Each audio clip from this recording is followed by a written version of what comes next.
Hello. Before we start, I want to say a few things.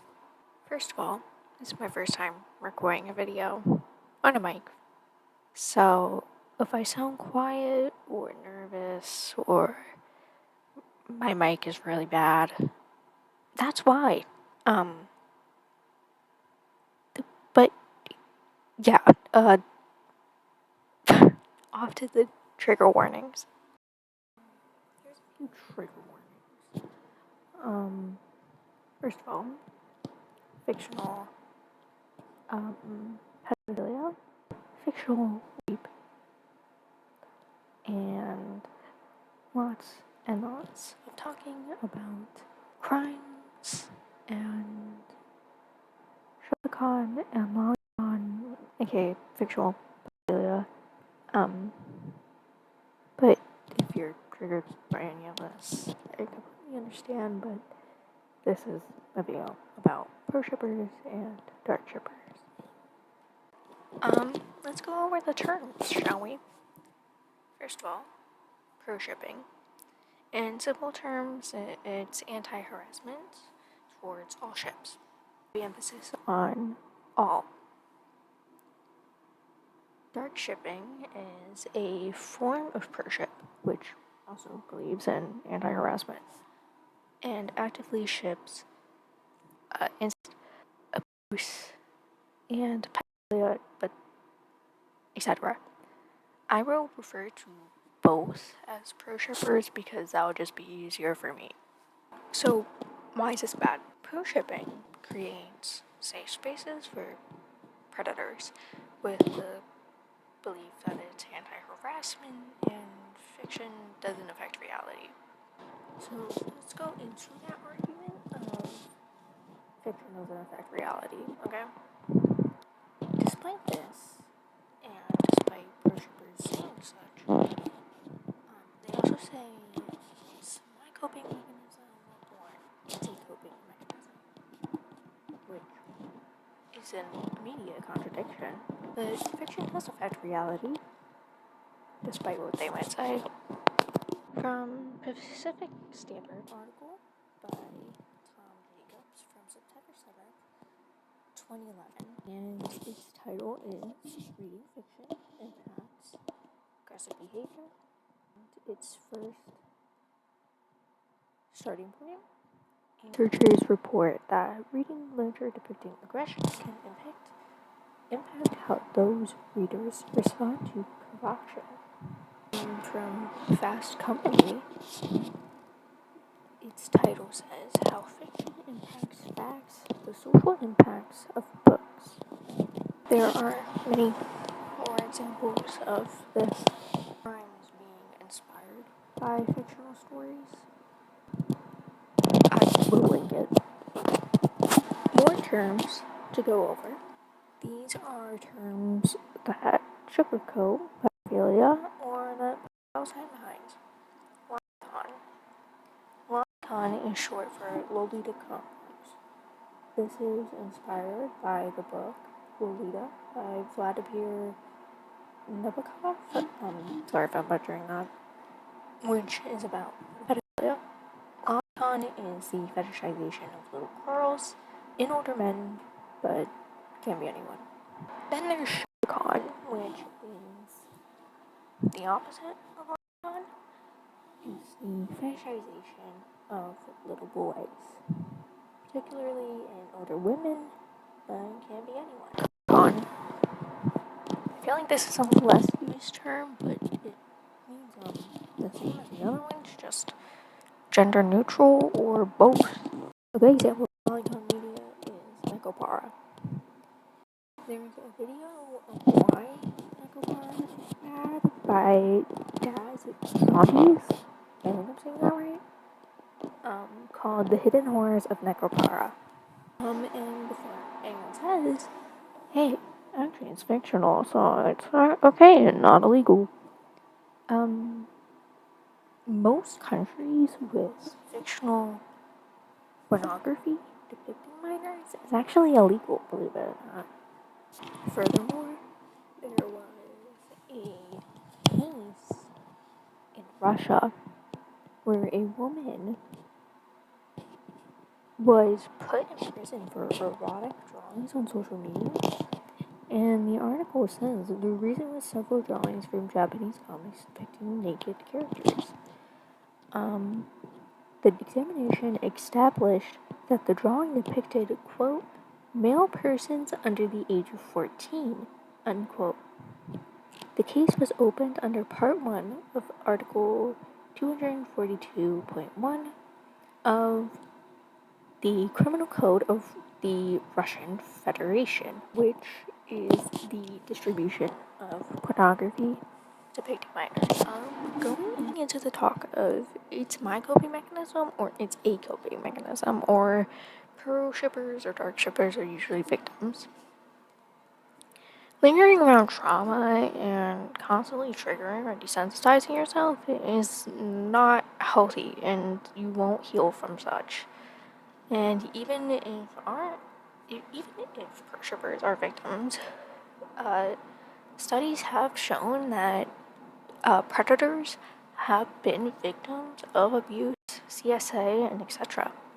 For example, Michael C. Seto, 2008, pedophilia and sex offending against children. There was also the ResearchGate, sexual victimization in the history of sexual abusers. There is also an article about fantasy sexual material used by predators. But I want to note that just because certain victims become perpetrators, like the phrase, the abused becomes the abuser, this does not mean that this is true for all victims. And more victims are more likely to be victims again. It's not purity culture, it's called being normal. I'm actually pretty chill with taboo topics if they're handled correctly, such as treated as actual trauma and not romanticized. This isn't exposure therapy. Exposure therapy is meant to help you recognize your trauma and to cope properly with it, as well as to get help and how to get out of those situations. For example, if an abuse victim goes into exposure therapy, they are not told to romanticize or normalize their trauma, even if in fiction. If they are recommended to interact with such media, it is not for those reasons. It is to recognize what is abusive. But anyway, I know this was probably a short video. I just wanted to share my opinion on it because I don't know. Also, I don't want to hear, oh, well, people can actually, separate fiction from reality. I don't care. The issue is that fiction does affect reality. It doesn't matter how old or young you are, it just does. Also, I want to add, I'm not a psychologist. And I don't ever want to be one. I'm 16. I'm in high school, and I don't even want to be anywhere really near psychology, nor is it something I plan to do. Hi, I have a public service announcement to make because I just saw a TikTok that made me so fucking mad I'm shaking. Alright, so I'm gonna start this with media literacy is an acquired trait. Not everyone took it in school, not every school offers it. You're supposed to look something up and confirm it with resources before you state it as fact. That's how you confirm information and not spread misinformation. Having said that, I just came across a video of a person arguing about pro-shipping and discussing it in a manner of, back in my day, we had don't like, don't read warnings, and people need to stop being so abrasive online. We didn't argue about this on Tumblr back in my day. 1, wrong. 2, I can tell this person came at it from the perspective of thinking that this terminology means you're not valid for being called a rich apologist for shipping Jay and Victor from Arcane, or you're unconventional for shipping Allura and Lance from Voltron. That's not what the fuck the word means. Pro-shipping is the justification of an illegal relationship, whether it be abusive or pedophilic. We're not arguing the semantics of what pairings you think would work regardless of if they are actually applicable to the lore. We're talking about people shipping Matilda and Leon from Leon the Professional, or CL and Sebastian from Black Butler, and using, but the author did it as a justification for it. There's this really cool thing called looking something up before you speak about it. And this person went on to talk about how children online just get so emotional about things. They don't know how to customize their online experience, and they don't know how to block and walk away. Yeah, they had a phone handed to them when they were 2. They're not going to know how to put it down and walk away. They're addicted to it. That's not an excuse or justification, but it's an explanation for that behavior. As well as, I don't think this person realized that the primary person using the term pro-ship is a child, because it's a term created by adults to be predatory towards children. Don't like it, don't read it. Why are you justifying child sex exploitation material?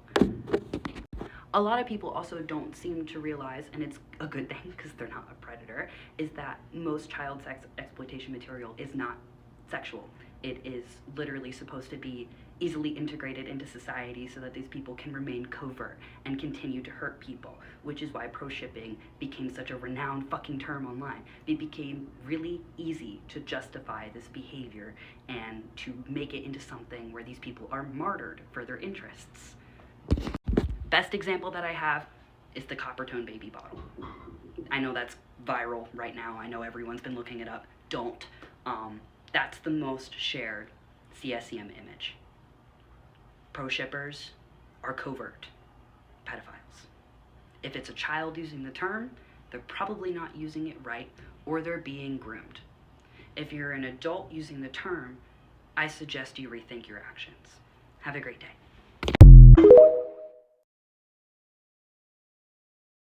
I've gotten this kind of comment several times, and I've deleted it several times, but at this point, I need to say something about it. So there's this cool website called missingkids.org that has a brilliant plethora of information that's very, very educative, including the amount of CSM images shared online, and that includes misleading words or digital images on the internet, including lolicon. CSEM does not have to be sexual, and it does not have to be of a real child.